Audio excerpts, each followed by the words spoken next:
have to import our entire labor force from the third world. Because we have yes. sellout politicians that don't answer to us and answer to foreign interests, and that's why they're doing it, Rachel. We have a labor shortage. That's real. That's a real thing. We have a serious, not just us, almost the whole world. We're experiencing a birth rate collapse, and it's created labor shortages, and it's created supply chain problems. That's the woman with 3 baby daddies married to Andrew Wilson.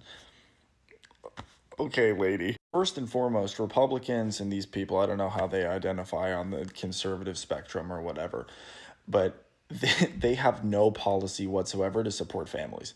You ever notice that? How's that Trump healthcare plan going, everybody? They cut all these subsidies and social safety net programs and replaced it with absolutely nothing, because the whole point was to allocate enough money in the budget to justify tax cuts for the rich and ultra wealthy. Because now that has passed and they got their handout, and 88 of the top corporations making billions of dollars every year paid nothing in federal income taxes and got a refund. The reason that they care about the birth rate, which is such a creepy thing to care about, is it is the one area that billionaires have absolutely no control over.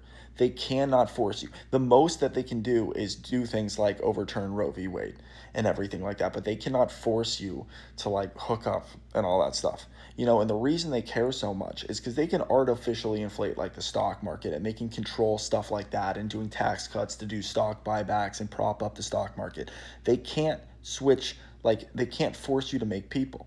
And the reason that's so important is because when it comes to economics and there would be more jobs than people, that means people can be selective. It means they can demand higher wages. They could demand labor unions. They could demand better benefits. And there's nothing billionaires could do to stop it.